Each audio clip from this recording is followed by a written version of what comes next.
Hello students, मैं आपको ज़्यादा कुछ तो नहीं बताऊंगी, बस मैं इतना ज़रूर बताना चाहती हूँ कि कंसेप्ट और उनके नाम से ये जो कंसेप्ट मैंने लिखे हैं, कुछ कंसेप्ट इनको किसने दिए हैं और उनके नाम हम किस तरीके से याद कर सकते हैं। बहुत ही ज़्यादा इजी वे है, ठीक है। आपको 2 मिनट में भी याद हो सकता है और आपको आधे घंटा भी लग सकता है। तो देखो, एक एक कंसेप्ट है बेसिक एजुकेशन। बेसिक एजुकेशन को हम वर्धा एजुकेशन के नाम से भी जानते हैं। ये बेसिक एजुकेशन महात्मा गांधी ने दिया था।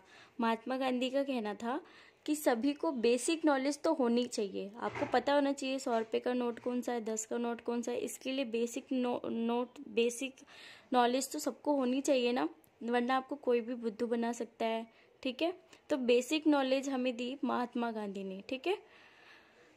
अब नेक्स्ट है learning to take place in nature and from nature. सीखो कि आप अपनी नेचर से सीखो और नेचर से ही सीखो, ठीक है। ये किसने बताया? रविन्द्रनाथ टैगोर ने। रविन्द्रनाथ टैगोर का कहना था कि आपको अपने नेचर से सीखना चाहिए। ये नहीं कि नेचर को टीचर मान लो और फॉर्मल टीचिंग को छोड़ दो, नहीं, आपको नेचर से सीखना है अपनी फॉर्मल टीचिंग के साथ, ठीक है। तो ये रविन्द्रनाथ टैगोर ने कहा है। नेक्स्ट है इंटीग्रल एजुकेशन। इंटीग्रल एजुकेशन दिया है श्री अरबिंदो ने। इंटीग्रल का मतलब पहले आप जान लो। इंटीग्रल का मतलब होता है यूनिटी, मतलब कि एजुकेशन में आपकी यूनिटी भी होनी चाहिए। आपको सभी तरह की चीज़ें पढ़ानी चाहिए और एक टीचर को तो हमेशा इस बात का ध्यान रखना चाहिए कि बच्चे को कुछ भी नहीं आता, ABCD के अकॉर्डिंग आपको पढ़ाना है, ठीक है।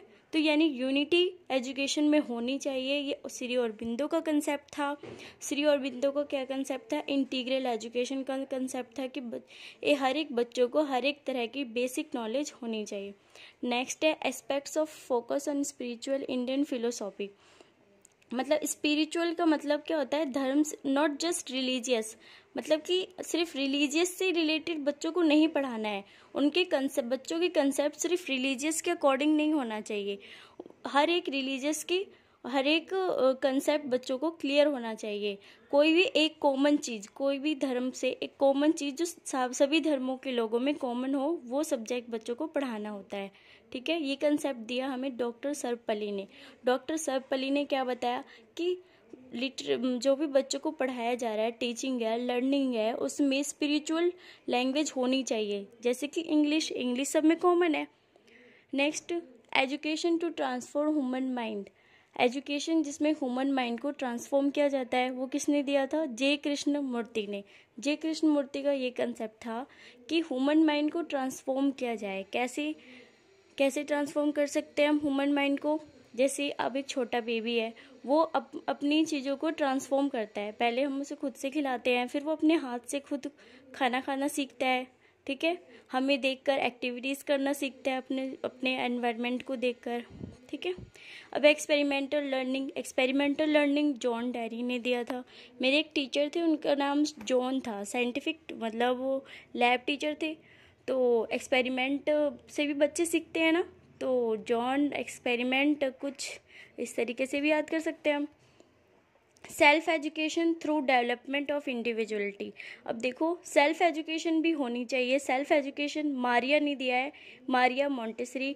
मारिया एक मतलब एक इंग्लिश पिक्चर मूवी में लड़की का नाम था, जिसने वो तो ऑर्फन थी, मीन्स अनाथ थी, तो उसने खुद ही अपनी स्टडी करी, खुद ही सेल्फ एजुकेशन करा, डेवलपमेंट की और बहुत अच्छी पोस्ट पे ग्रेजुएट भी हुई, ठीक है। नेक्स्ट है kindergarten. Kindergarten means KG, play way method भी बोलते हैं। KG में बच्चों को सिखाया जाता है ना कि KG मतलब स्क्वायर क्या होता है, सर्कल क्या होते हैं और रेक्टेंगल्स क्या होते हैं, एलिफेंट का, ये सब नेम एक्टिविटीज़ के थ्रू सिखाया जाता है, ठीक है। तो ये कंसेप्ट दिया फ्रॉबल ने। अब नेक्स्ट है रोसियो ने ये कंसेप्ट दिया कि नेचर ही सिर्फ टीचर होना चाहिए, nature is only the teacher. ये जो कंसेप्ट है, नेचर के बारे में 2 कंसेप्ट दिए, एक रोसी ने दिया, एक रविन्द्रनाथ टैगोर ने दिया। तो रविन्द्रनाथ टैगोर का था कहना कि आप नेचर से सीखो, सिर्फ नेचर को टीचर मत मानो। लेकिन रोसी ने क्या कहा है कि nature is only the teacher, ठीक है।